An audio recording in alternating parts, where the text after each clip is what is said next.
semuanya. Saya berasa syukur sekali karena kita dapat bersahabat dalam firman Tuhan.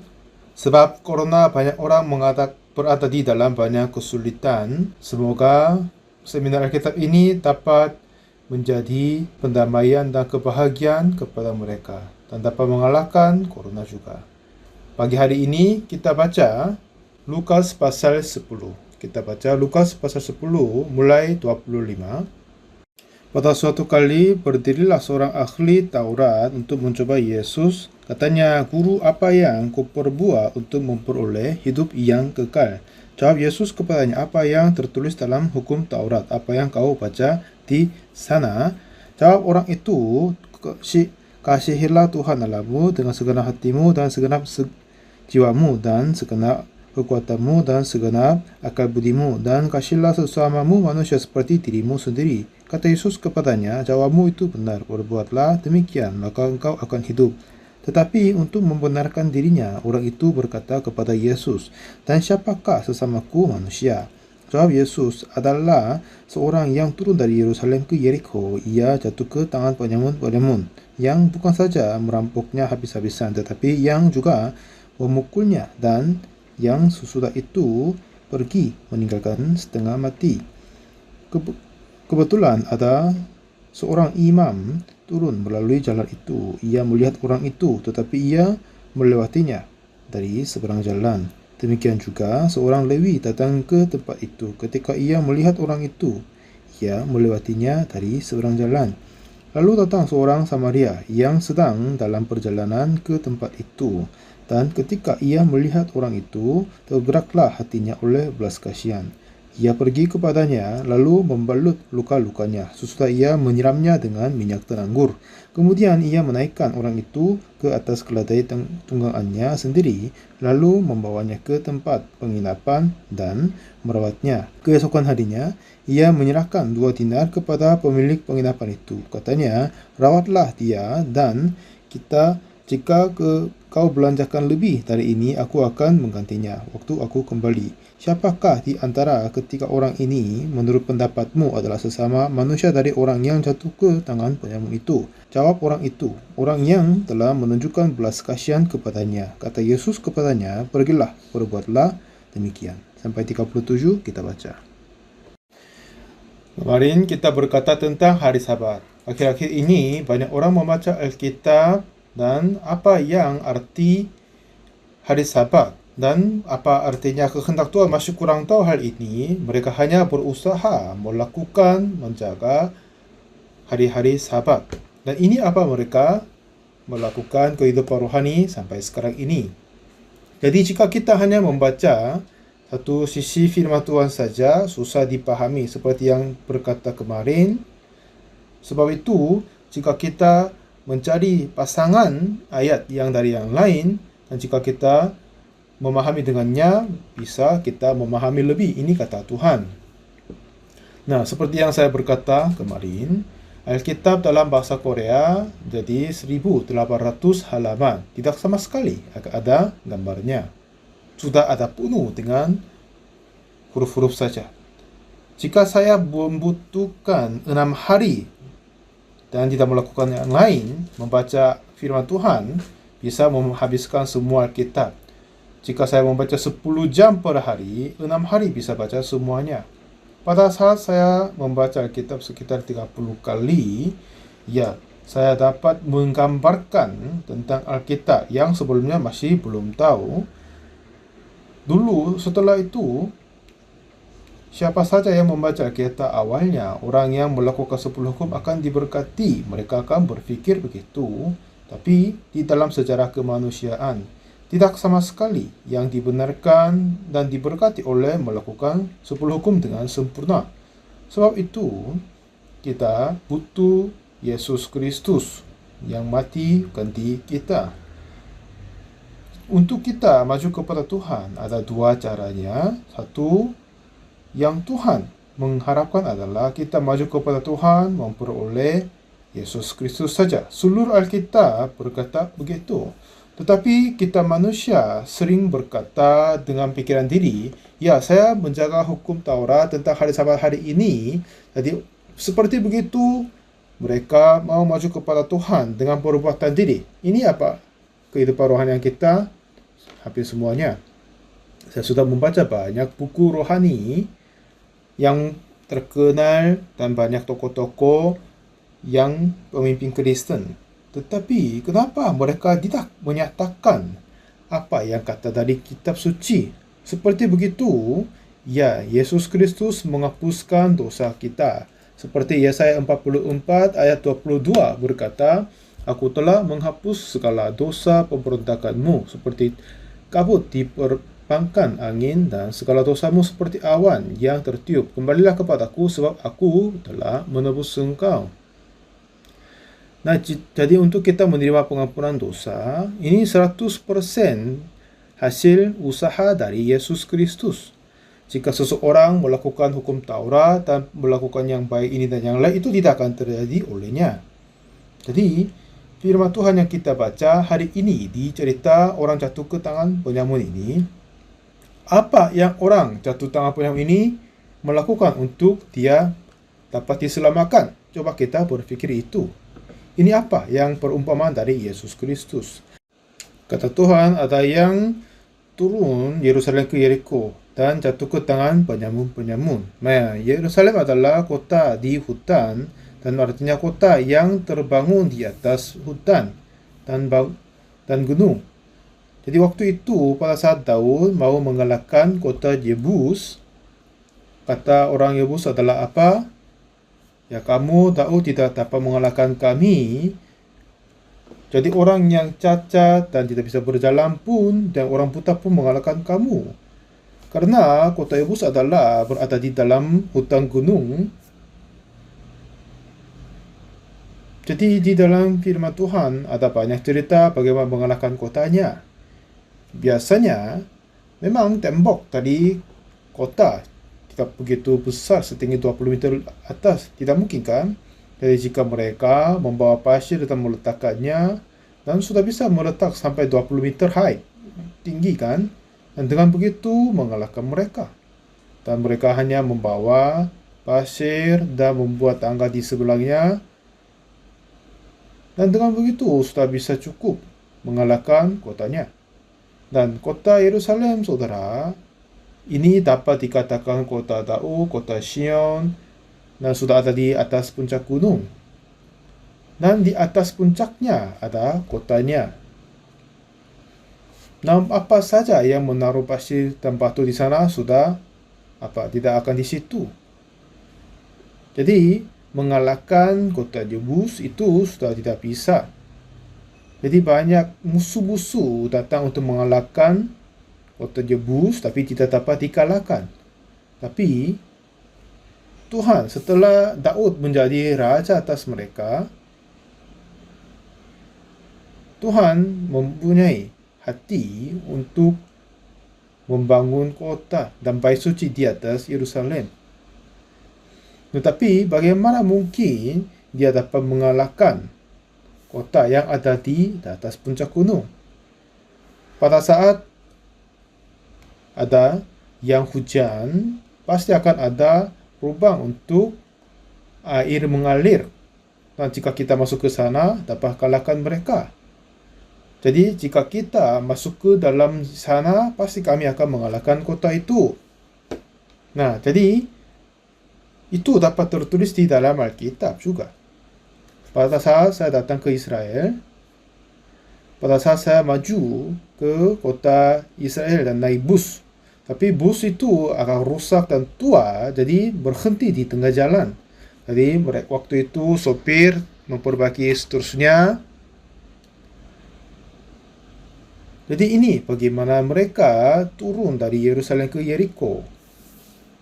Karena Yeriko adalah tingginya rendah sekali, seperti ketinggian yang laut, dan juga ada banyak pohon-pohon dan pohon olive, zaitun dan juga banyak sekali. Jadi dia turun dari Yerusalem ke Yeriko. Ini jalan turun ke dalam perhutanan dan jatuh ke tangan penyamun. Nah, ini cerita diciptakan oleh Yesus Kristus, dan dia memukul dia sampai setengah mati dan meninggalkan dia. Nah, di sini seorang ahli Taurat dia berkata kepada Yesus di ayat 25 berkata, pada suatu kali berdirilah seorang ahli Taurat untuk mencobai Yesus. Katanya, guru, apa yang harus kuperbuat untuk memperoleh hidup yang kekal? Jadi dia berkata, maksudnya apa? Dia bisa melakukan sesuatu untuk dia menerima hidup yang kekal. Benarkah? Lalu Yesus berkata kepada ini, apa yang tertulis dalam hukum Taurat? Apa yang kau baca di sana? Nah, memang ada banyak orang yang membaca Alkitab seterusnya, tetapi kata Yesus, apa yang tertulis dalam hukum Taurat dan apa yang kau baca di sana?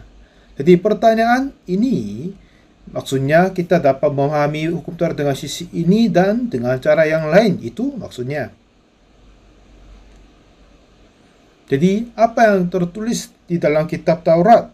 Nah, itu tertulis bagaimana? Dan apa yang tertulis dalam hukum Taurat dan apa yang kau baca di sana? Jadi jika kita hanya memahami tentang firman Tuhan dengan sederhana, ya memang semua orang dapat mengikuti dengan pikiran diri sendiri.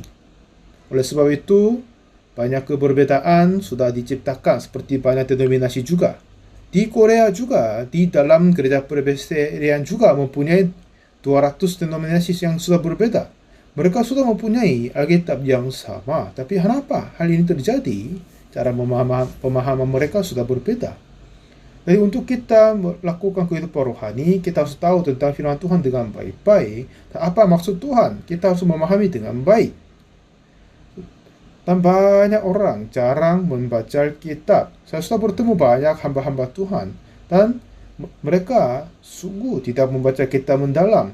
Tapi saya membaca Alkitab, ya, seperti yang sebenarnya saya berkata, ini 1800 halaman. Jika saya tidak melakukan apa-apa dan fokus membaca, dalam 6 hari, ya bisa membaca semuanya. Terkadang saya menyediakan waktu untuk membaca seterusnya. Setelah saya membaca sekitar 30 kali, saya dapat menerima, merasa gambar tentang kitab.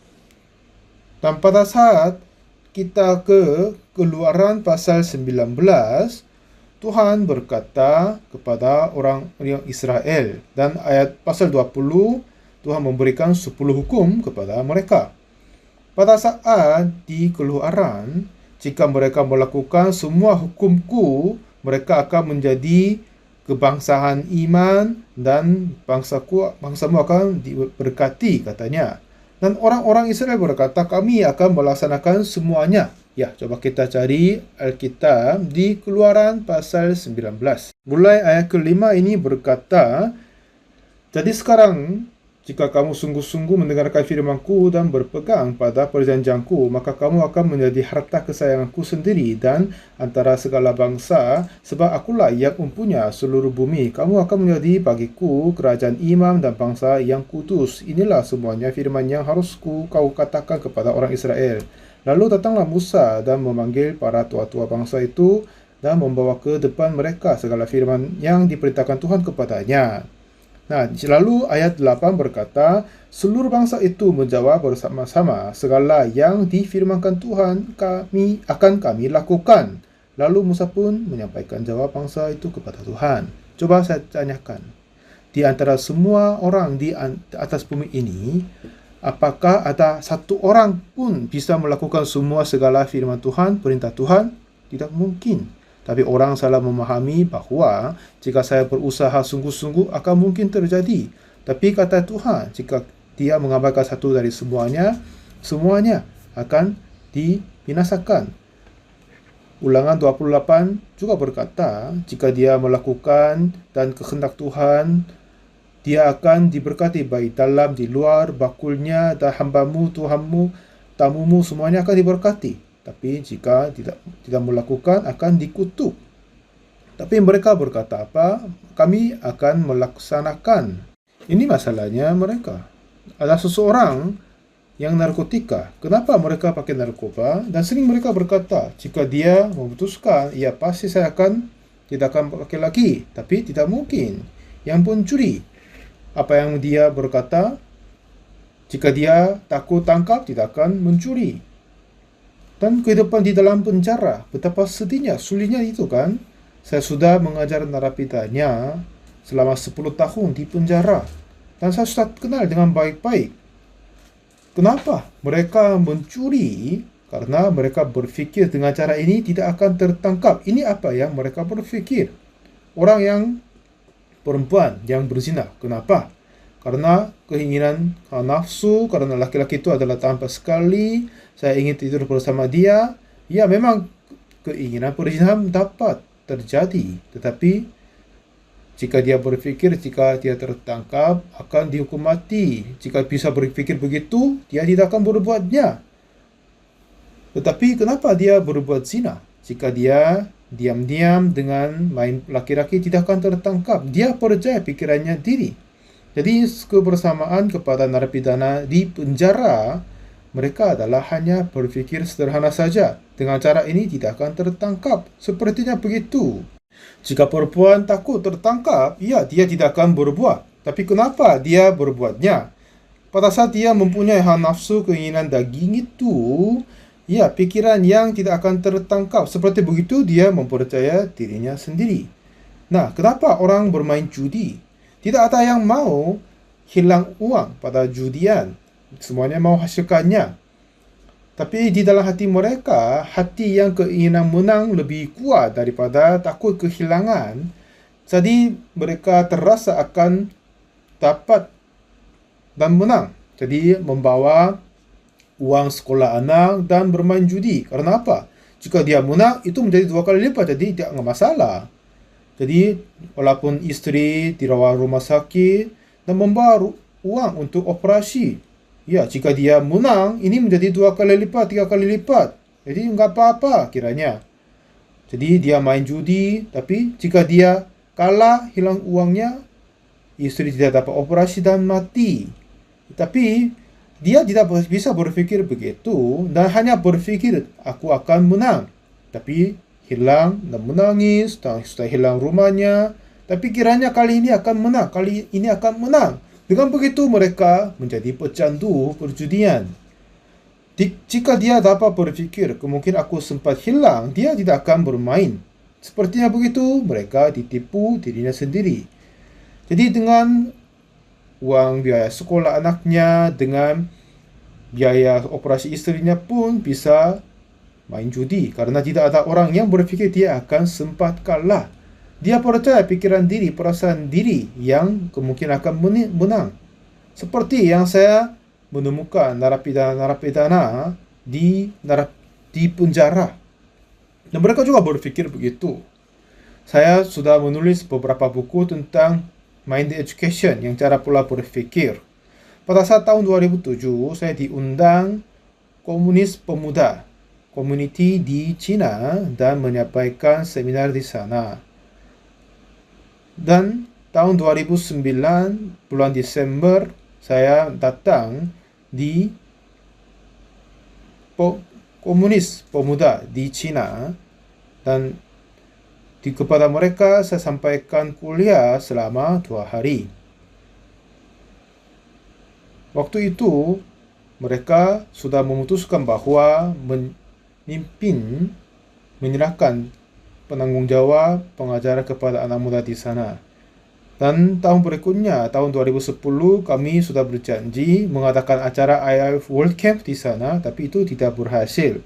Setelah itu, ya satu kantor cetak buku mengabari ke saya bahwa ya kuliahmu kepada Komunis Pemuda itu bagus sekali. Jadi dia mau mencetak buku tentangnya, tapi materinya agak kecil. Jadi jika menambah dan memberikan ke saya akan membuat cetak buku. Jadi saya suka itu, lalu saya menambah materi, lalu membuat seperti buku dan cetak buku di Korea dulu. Lalu itu terjual banyak sekali di Korea. Setelah saya mencetak buku tentang mind education sama dunia hati tentang anak-anak muda. Tahun 2010 saya membentuk organisasi namanya IYF dan kerja untuk pemuda-pemudi, biasanya kepada mahasiswa. Pada saat saya melihat para mahasiswa, ya mereka adalah luar biasa, tampan dan masih muda. Dan kehidupan mereka jauh lebih baik daripada waktu saya masih muda. Tetapi satu ketika saya bertemu dengan seorang anak muda, ternyata hati dia gelap sekali. Dan setelah saya bertanya kepadanya, ia berkata dia tinggal bersama dengan ibu tiri. Nah, sekarang di dalam gereja kami, yang persentasi yang cerai sangat-sangat rendah. Tapi yang persentasi penceraian di kota Seoul sekitar 40%. Tapi gereja kami 0,1% ke bawah. Dan juga sudah seperti yang kelihatannya minus karena ada yang cerai dari luar dan menikah di dalam gereja. Jarang ada cerai. Dan saya melihat kegelapan dan penderitaan dalam hati kepada anak muda. Pada saat dia tinggal dengan ibu tiri atau ayah tiri, sering dia mempunyai pembencian untuk membunuh orang tuanya. Begitu yang kejahatan penuh dalam hatinya. Kami mencetak majalah namanya Tomorrow, dan itu majalah bagus sekali untuk mind education. Pada saat kami mencetak majalah Tomorrow, dan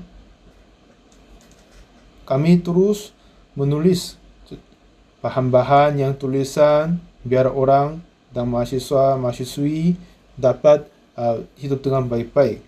Bulan Mei ini ada cerita tentang suami istri tertulis di sana. 10 tahun yang lalu, seorang ibu yang muda datang di gereja kami. Sekitar sebulan dia ikut gereja kami dan dia menerima pengampunan dosa dan dilahirkan kembali. Lalu kehidupan dia menjadi sangat berubah dan kelihatannya sangat berbahagia. Satu ketika ibu itu meminta konsultan dari saya dan kami duduk bersama. Katanya dia cerai 2 tahun yang lalu. Saya tanya, kenapa mencerai? Katanya, pikirannya dan karakternya sudah tidak cocok dengan suaminya. Waduh, jika tidak kebersamaan karakter sudah mau cerai, katanya, Pak Pendeta nggak tahu tentang suamiku, coba tinggal bersamanya. Katanya, waduh, kenapa saya tinggal bersama suamimu, saya tinggal bersama istriku? Kata dia adalah, sikap pola pikir sudah jauh berbeda. Saya tertawa. Saudara ini berkata, kenapa? Pak Pendeta tertawa. Anda menawarkan saya. Dan saya jelaskannya, jika ada yang membeli televisi, tetapi suara terlalu besar. Jika suara terlalu besar, akan membuang televisi itu. Kita akan pakai remote control dan menguranginya suara. Jika pasang AC, tapi terlalu dingin, akhirnya membongkar dan buang itu. Tidak kan? Tapi kita mengontrol yang temperaturnya, kan? Nah, manusia adalah yang diciptakan 10.000 kali lebih yang akurat dari televisi atau AC, kan? Jadi jika kita melihat tubuh manusia, ini adalah luar biasa. Tubuh kita sepertinya hidup dengan bagaimana, tapi selalu dipengaruhi oleh hati kita. Dulu saya sakit jantung. Sejak kecil saya sakit jantung tidak sehat. Tetapi tahun 1999 Tuhan sembuhkan total. Di dalam Alkitab ada banyak janji dari Tuhan. Saya berdoa sesuai dengan janji Tuhan, dan Tuhan mengerjakan sesuai dengan janjinya. Ada banyak orang yang hanya tahu tentang Alkitab dengan sederhana, tapi jarang ada yang mengenal Alkitab dengan baik-baik. Tapi firman Tuhan sudah mempunyai jalan, cara hidup kita ada di sana, tapi banyak orang tidak tahu hal ini. Seperti kemarin saya berkata, Alkitab pasti akan ada pasangan. Kita jika memasangkan dan mempercaya, Tuhan akan kerjakan sesuai dengannya. Dan apa yang jemaat-jemaat dari gerejaku menyukai adalah jika mereka mengalami kesulitan, mereka sering datang kepadaku dan tanya tentang kitab. Dan pada saat saya menjelaskan tentang firman Tuhan. Jika mereka mengikuti sesuai dengan firman-Nya, pasti Tuhan akan memberikan kasih karunia kepada mereka. Di Lukas pasal 10, ahli Taurat berkata, apa yang kuperbuat untuk memperoleh hidup yang kekal? Ya kan? Ya, guru, apa yang kuperbuat untuk memperoleh hidup yang kekal? Tetapi saudara, untuk menerima hidup yang kekal, itu tidak sebab untuk kita melakukan sesuatu, tetapi hanya oleh kasih karunia Tuhan. Efesus pasal kedua, kamu dahulu sudah mati karena pelanggaran-pelanggaran dan dosa-dosamu. Ayat 2, kamu hidup di dalamnya karena kamu mengikuti jalan dunia ini, karena kamu mentaati penguasa kerajaan angkasa, yaitu roh yang sekarang sedang bekerja di antara orang-orang durhaka. Lalu, ayat 3, sebenarnya dahulu kami semua juga terhitung di antara mereka ketika kami hidup di dalam hawa nafsu daging dan menuruti kehendak daging dan pikiran kami yang jahat. Pada dasarnya kami adalah orang-orang yang harus dimurkai sama seperti mereka yang lain. Katanya apa? Kita mengikuti, mentaati penguasa kerajaan angkasa, yaitu roh yang sekarang sedang bekerja di antara orang-orang durhaka. Nah, roh ini, kejahatan ini terus mempengaruhi kita pergi ke jalan yang beda dari tuntunan Tuhan. Yudas Iskariot adalah seorang murid dari Yesus. Tapi Yohanes 13 ayat 2 berkata, mereka sedang makan bersama dan iblis telah membisikkan rencana dalam hati Yudas Iskariot, anak Simon, untuk mengkhianati Yesus. Jadi, banyak orang yang percaya Yesus sekarang ini, terus-menerus mereka dengar suara dari iblis dan dipengaruhi olehnya. Akhirnya mereka membaca firman Tuhan dalam pandangan itu. Jadi bagaimana sisi mereka memandang firman Tuhan dan bagaimana Tuhan memahaminya itu sudah berbeda. Jadi apa yang ahli Taurat berkata? Apa yang kau perbuat untuk memperoleh hidup yang kekal? Ayat 26 berkata, jawab Yesus kepadanya, apa yang tertulis dalam hukum Taurat? Apa yang kau baca di sana? Nah, cerita ini adalah hukum Taurat tetap sama, tapi ini dapat dibaca dengan sisi ini dan juga dapat dibaca dengan sisi yang lain maksudnya. Sebab itu Yesus bertanya ulang kepada ahli Taurat. Jadi kepada kita juga membaca Alkitab, tetapi dengan cara ini, dengan pandangan ini baca, dan juga dengan pandangan cara yang lain bisa dibaca. Jika kita membaca kitab dengan dituntun oleh penguasa kerajaan angkasa, yaitu roh jahat, dengan pandangan itu kita dapat memahaminya.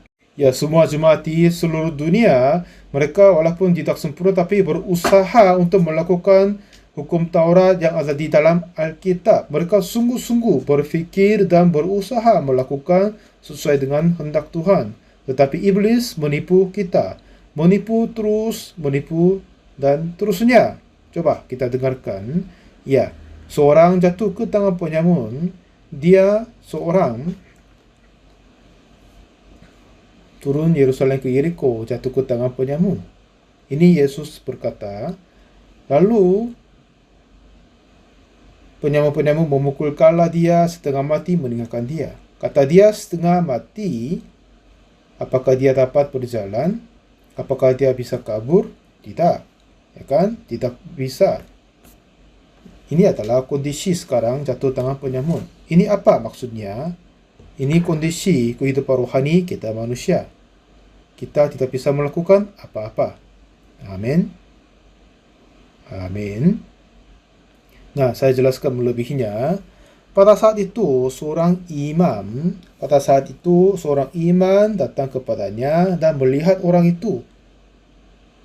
Dan pada saat dia bertemu orang jatuh tangan penyamun. Artinya apa? Di sini akan ada penyamun.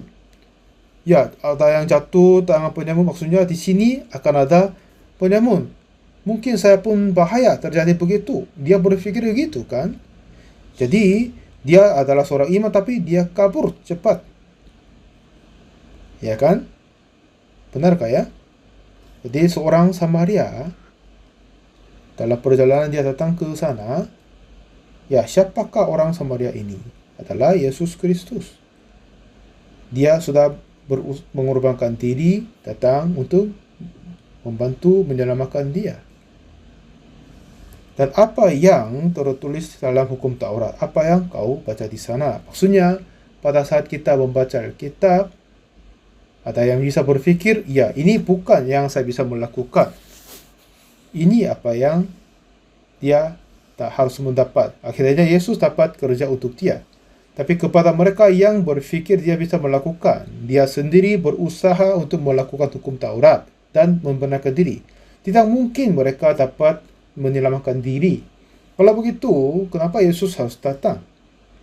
Nah, di sini yang penting sekali, faktanya di sini adalah, di dalam di angkasa ini, Tuhan membagikan dua macam orang. Satu adalah juru selamat yang memberi keselamatan. Yang kedua, yang diselamatkan, menerima keselamatan. Ya kan? Kalau begitu, saudara, Tuhan Yesus adalah seorang yang memberi keselamatan atau menerima keselamatan. Dia adalah juru selamat yang pemberi keselamatan. Tapi kita, jika juru selamat atau harus menerima keselamatan,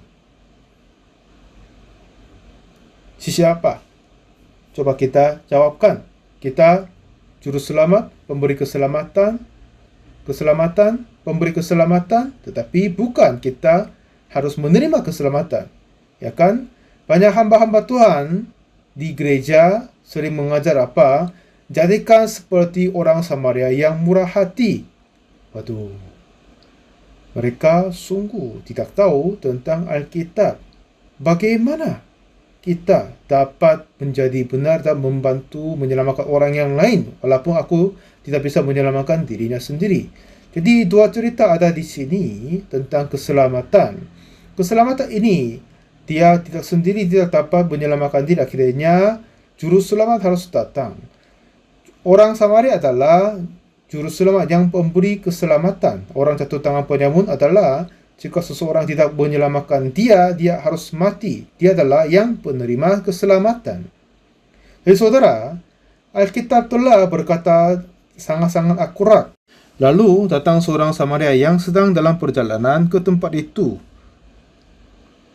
Dan ketika ia melihat orang itu, tergeraklah hatinya oleh belas kasihan. Ia pergi kepadanya, lalu membalut luka-lukanya sesudah ia menyiramnya dengan binatang anggur. Kemudian ia menaikkan orang itu ke atas keledai tunggangan sendiri, lalu membawanya ke tempat penginapan dan merawatnya. Keesokan harinya, ia menyerahkan 2 dinar kepada pemilik penginapan itu. Katanya, lawarlah dia. Jadi di sini, yang pemberi keselamatan adalah orang Samaria. Berarti Yesus Kristus. Yang kedua, orang jatuh tangan penyewa adalah penerima keselamatan, yaitu kita semua. Benarkah? Benar? Nah, coba kita ceritakan lanjut. Nah, di dalam cerita ini, orang jatuh penyamun yang menerima keselamatan ini, coba, ada yang tahu apa yang dia melakukan? Apa yang dia melakukan? Dia kerja apa?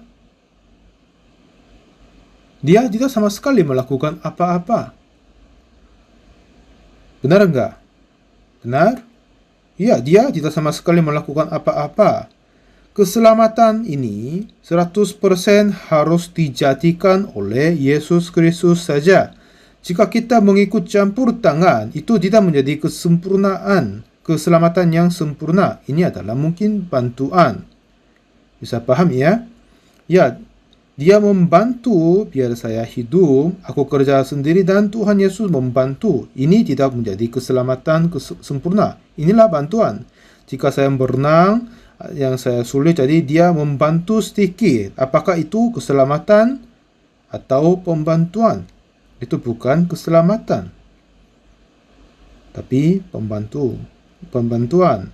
Keselamatan artinya, jika seseorang tidak membantu, aku sendiri berada di dalam kondisi tidak dapat menyelamatkan diri. Itulah pada saat keselamatan akan terjadi. Jadi pada saat kita menerima keselamatan, 100% Yesus sendiri harus bekerja. Jika kita menambah kerja diri kepada kerja Yesus, itu tidak menjadi keselamatan tetapi bantuan. Ini apa yang Alkitab berkata kepada kita dengan sangat-sangat akurat. Akhir ini, kenapa banyak orang tidak bisa menerima keselamatan Tuhan? Mereka melakukan hukum Taurat, berbuat baik, mempersembahkan, melakukan ini dan yang lain. Mereka menerima keselamatan Tuhan. Akhirnya, tidak bisa menerima keselamatan Tuhan. Karena keselamatan ini hanya terjadi oleh kasih karunia saja, tanpa pengusahaan diri. 100% dikerjakan oleh Yesus Kristus. Akhir-akhir ini, banyak orang berusaha dan berdoa, berpuasa, bertobat, melakukan ini dan yang lain seterusnya, dan akhirnya mendapat keselamatan. Tapi Alkitab berkata apa? Di Lukas pasal 10, perumpamaan Yesus orang jatuh penyamun ini. Coba membaca dengan baik-baik. Apa yang orang jatuh penyamun ini melakukan? Dia tidak bisa melakukan, tidak sama sekali melakukan apa-apa. Benarkah? Jadilah ini arti keselamatan. Inilah keselamatan. 100% terjadi oleh hanya Yesus Kristus saja. Tetapi banyak gereja-gereja saat ini mencampurkan ini. Kalau begitu, tidak akan dihitung seperti apa? Kasih karunia. Jadi mereka tidak bisa menerima keyakinan tentang keselamatan. Yesus mati atas kayu salib. Jika keselamatan kita terjadi oleh kematian Yesus Kristus 100%, ya walaupun kita tidak melakukan apa-apa, hanya terima saja, sudah cukup. Tapi banyak orang salah mengajar dan salah memahaminya. Jadi membingungkan orang harus melakukan sesuatu. Tapi bagaimana kehidupan Anda juga? Kita melakukan sesuatu yang baik dan mempersembahkan 10% dan melakukan hukum Taurat. Ya Tuhan, walaupun aku masih ada kekurangan, tolong bantulah aku biar diberkati. Jika saya berbuat lalu, jika saya berdosa, aduh Tuhan ampunilah dosaku. Apakah ini kehidupan rohani munggah? Kenapa orang tidak yakin keselamatannya adalah keselamatan tidak akan terjadi 100% oleh Yesus Kristus saja, tapi kiranya mereka ditipu oleh iblis. Kita harus melakukan sesuatu yang terbaik, tapi jangan ditipu, karena keselamatan Tuhan tidak sama sekali terhubung dengan perbuatan kita. Ini semuanya suara dari iblis. Keselamatan hanya oleh pekerjaan Yesus Kristus saja. Amin. Amin. Yesus bertanya, apa yang tertulis dalam hukum Taurat? Apa yang kau baca di sana? Kenapa? Karena hukum Taurat dapat dipahami dengan ini atau cara yang lain. Melakukan hukum Taurat, mempersembahkan, ya, mereka bertobat dan menerima keselamatan kiranya. Tapi tidak mungkin. Apa yang mengampun dosa kita, ini bukan kerjasama dengan kita, dengan Yesus. Bukan kita mati atas kayu salib, tapi Yesus sendiri mati di sana. Dia mati karena dosaku. Tidak sama sekali ada yang tertinggal pekerjaan untuk kita untuk menyelamatkan diri, tapi semuanya dilaksanakan oleh Yesus. Amin. Nah, jadi Lukas pasal 10. Apa yang dikerjakan oleh orang jatuh penyamun ini? Tidak sama sekali ada. Dia hanya terbaring saja. Lalu datang seorang Samaria sedang perjalanan ke tempat itu, dan ketika ia melihat orang itu, tergeraklah hatinya oleh belas kasihan. Maksudnya dalam hati dia sudah membelas kasihan kepadanya. Lalu perbuatan darinya dinyatakan. Lalu ia pergi kepadanya, lalu membalut luka-lukanya. Siapa yang mendekati kepadanya? Orang Samaria atau jatuh tangan penyamun itu? Orang Samaria. Dia sendiri datang kepada yang jatuh tangan penyamun. Jadi juru selamat dia sendiri bekerja. Sekarang ini banyak orang berusaha mau mendekati kepada Yesus dan mereka mau bergerak. Tetapi Yesus harus datang kepadanya. Lalu bilang apa? Membalur luka-lukanya sesudah ia menyiramnya dengan minyak dan anggur. Memang sekarang ini banyak obat-obatan yang baik sekali, tapi yang zaman yang dahulu masih belum ada obat-obatan yang baik, ya kan? Jadi pada saat ada terluka, awalnya menuang anggur. Seperti kita datang ke rumah sakit, akan dilaksanakan disinfeksi, ya kan? Memang anggur itu tidak berfungsi seperti obat disinfeksi, tapi dengan alkohol itu dan membunuh kuman di sana. Nah, setelah itu yang penting adalah pada saat orang terluka kebakaran, jadi kulitnya terbakar ya. Kalau begitu, kulit manusia tidak bisa menjadi penjaga dari kuman. Lalu dia kasih vaselin, biar kuman-kuman tidak akan masuk ke dalam tubuh manusia. Jadi, minyak ini berfungsi seperti vaselin itu.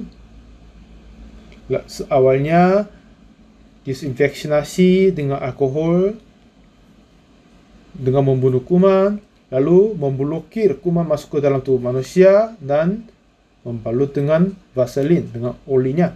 Nah, sebenarnya seharusnya kasih anggur dulu untuk disinfeksi, lalu menyiram minyak.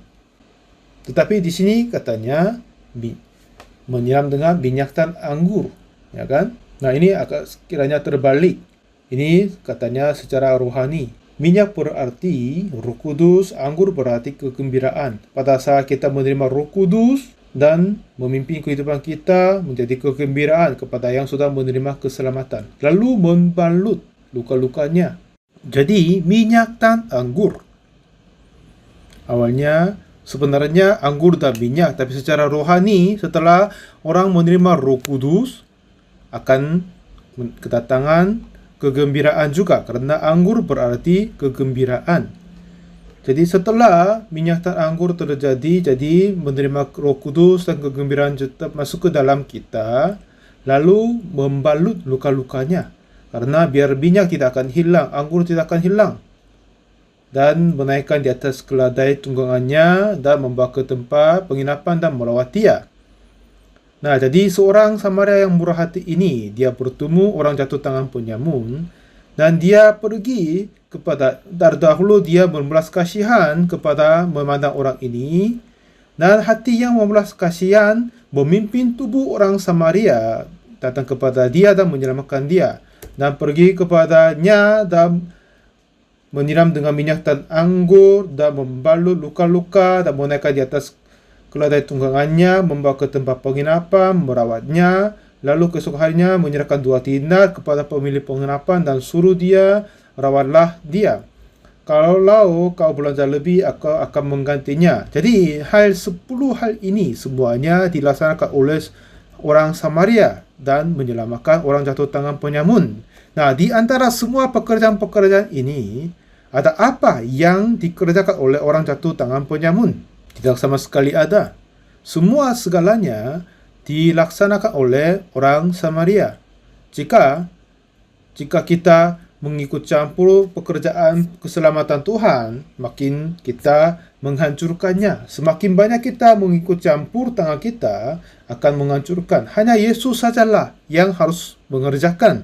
Di Lukas pasal 10, yang cerita-cerita yang menarik ini, Yesus berkata, dan 35, rawatlah dia, jika kau beranjakan lebih dari ini, aku akan menggantinya waktu aku kembali. 36, siapakah di antara ketiga orang ini menurut pendapatmu adalah sesama manusia dari orang yang jatuh ke tangan penyamun itu? Jawab orang itu, orang yang telah menunjukkan belas kasihan kepadanya. Kata Yesus kepadanya, pergilah dan perbuatlah demikian. Kata Yesus, perbuatlah demikian. Ya kan? Ya, tapi jika kita berusaha melakukannya, pasti tahu bahwa kita tidak bisa melakukan begitu. Apakah kita sungguh bisa melakukan semua pada saat kita menemukan orang jatuh penyamun? Pasti di sekitarnya ada penyamun lagi, kita sempat hilang nyawa, kerugian, apakah kita membantu dia seperti dia?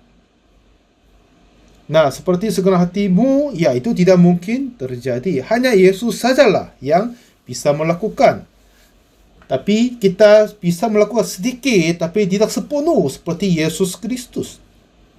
Karena kita bukan seorang yang juru selamat, tetapi hanya menerima keselamatan. Banyak orang memutarbalikkan tentang pemahaman tentang keselamatan. Dan mereka sungguh-sungguh berusaha, mereka mau menjadi orang Samaria.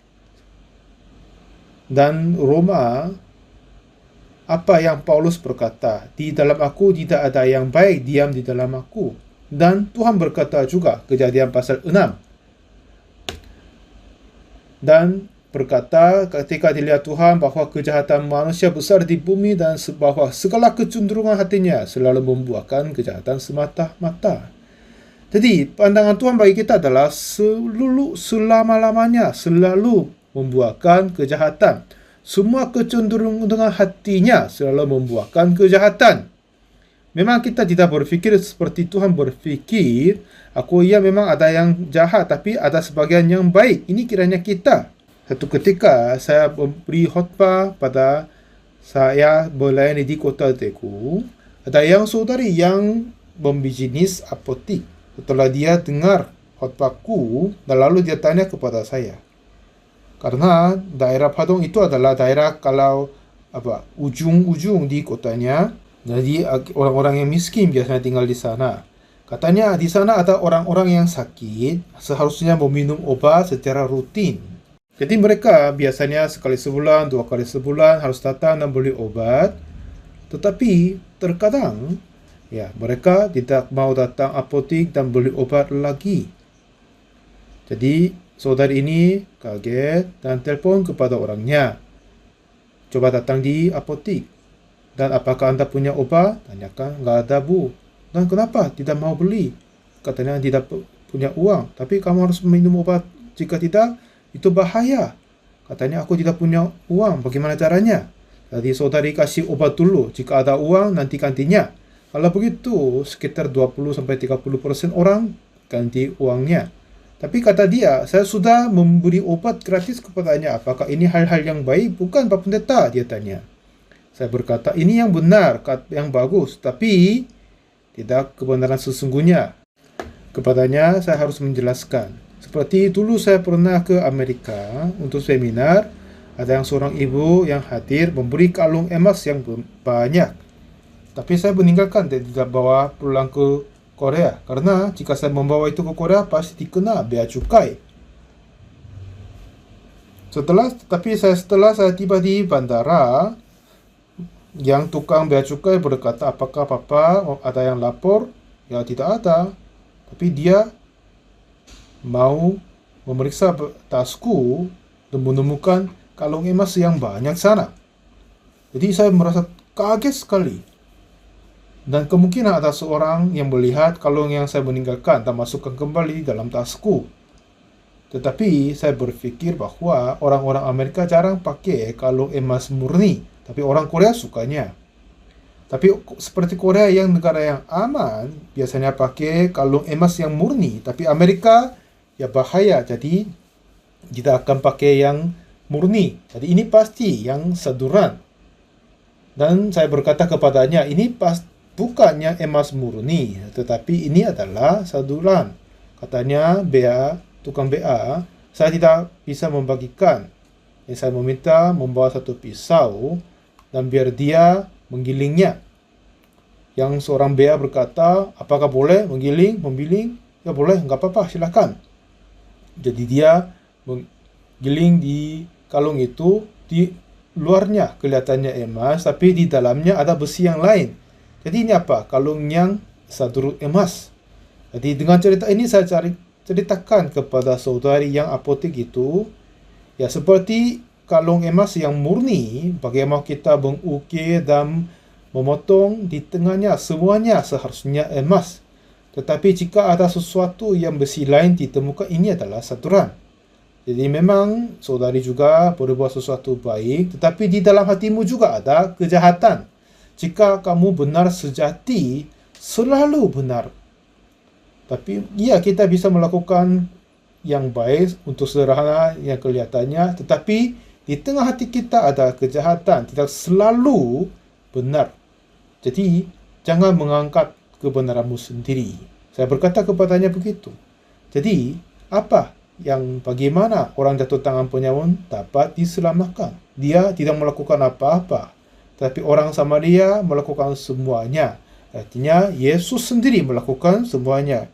Yeremia 31 ayat 34 berkata, demikianlah firman Tuhan, sebab aku akan mengampuni kesalahan mereka dan tidak lagi mengingat dosa mereka. Ya, siapa akan mengampun dosa kita? Adalah Tuhan. Tuhan Yesus sendiri. Oleh sebab itu Tuhan mengutus Yesus Kristus. Dan dengan kematiannya atas kayu salib telah menghapuskan semua dosa kita. Jadi semua hukuman kita sudah selesai, tidak karena kita melakukan sesuatu yang baik. Karena kebenaran diri, perbuatan kita seperti saduran, kita tidak bisa menghitungkan sebagai kebenaran sesungguhnya. Seperti biarkan Yesus melakukan semuanya. Kita semua berdosa, tapi Yesus mati atas kayu salib karena dosa kita. Dan dengan kematiannya telah menghapuskan dosa kita, mengampun dosa kita untuk selamanya dengan sempurna. Ya kan? Dia telah menumpah darah, dia telah menderita dan telah mengampun dosa kita. Jadi tidak lagi kita berkata orang berdosa. Memang kita sudah berdosa, tetapi oleh darah Yesus semua dosa kita telah dihapuskan. Inilah apa yang kita harus percaya. Bukan karena kita melakukan sesuatu, tetapi hanya oleh pekerjaan Yesus. Dihapuskan dosaku hanya oleh darah Yesus. Jadi Alkitab sudah berkata, darah Yesus telah mengampuni dosa kita. Pada saat saya datang di Ghana, dapat bertemu Pak Presiden, dia berkata, sekarang dirawat dokter tapi makin parah. Kiranya saya kemungkinan 5 hari lagi saya tidak bisa hidup. Dan saya bertanya kepadanya, Bapak Presiden, Anda berkata Anda orang berdosa, dan bagaimana mengetahuinya? Katanya, aku berdosa, jadi aku orang berdosa kan? Saya berkata, itu tidak mungkin. Apakah di negara Ghana, apakah orang berdosa menentukan penghukuman diri sendiri? Tidak kan? Hakim yang menghakiminya. Seperti begitu, apakah Pak Presiden sudah pernah melihat surat keputusan pengadilan? Coba mau lihat? Ya, saya mau lihat katanya. Atau di dalam kitab, saya mau kasih lihat kepadanya. Saya bacakan kepadanya Roma 3 ayat 23. Karena semua orang telah berbuat dosa, telah kehilangan kemuliaan Allah. Memang sesuai dengan 23, semua orang berdosa dan sudah tidak bisa masuk kerajaan surga. Tapi 24, dan oleh kasih karunia telah dibenarkan dengan cuma-cuma karena penebusan dalam Kristus Yesus. Oleh kematian Yesus atas kayu salib. Walaupun kita tidak melakukan apa-apa, tapi hanya oleh kasih karunia dengan cuma-cuma kita telah dibenarkan. Siapa yang berbuat ini? Tuhan telah berkata, aku membenarkanmu. Memang kita sudah berdosa, tetapi dosamu sudah diampuni oleh darah Yesus di atas kayu salib. Amin. Jadi tidak lagi kita menjadi orang berdosa. Semua yang pembuatan kita adalah jahat dan tidak baik. Tetapi hanya oleh kematian Yesus Kristus. Dia sungguh mati untuk kita. Hanya satu kali untuk kematian dia, semua dosa kita diampuni untuk selama-lamanya. Demikianlah firman Tuhan. Aku akan mengampuni kesalahan mereka dan tidak lagi mengingat dosa mereka. Inilah yang kita harus percaya. Jangan mempercaya pikiran diri, tapi firman Tuhan. Kalau begitu, kita sudah dibenarkan dan dikuduskan. Seperti di Lukas pasal 10. Orang jatuh penyamun, dia tidak melakukan apa-apa. Tetapi orang Samaria kerjakan semuanya. Kita pun tidak boleh melakukan apa-apa untuk pembenaran diri. Tetapi Yesus sudah membenarkan kita. Darah Yesus menyucikan kita dari dosa. Menguduskan kita, menyempurnakan kita. Kita hanya percaya itu saja. Jika kita percaya, Roh Kudus akan kerja di dalam hati kita. Inilah bagaimana kita percaya Yesus Kristus. Amin. Haleluya. Mari kita berdoa. Tuhan, Bapa kami mengucap syukur bagimu. Engkau mengasihi kami yang seharusnya dihukum mati karena dosa. Tapi Yesus mati atas kayu salib karena kami dan mengampun dosa kami seperti salju. saat ini kami kiranya diri orang berdosa, tetapi kitab dan firman-Mu sudah berkata telah membenarkan kami dan menguduskan kami. Biarlah kami percaya hal ini, biar Engkau hidup dan kerja kepada kami. Dan tolong Roh Kudus kerja hebat di dalam atas kami, biar kami percaya dan menjadi orang benar. Terima kasih banyak, kami berdoa dalam nama Tuhan Yesus. Terima kasih banyak.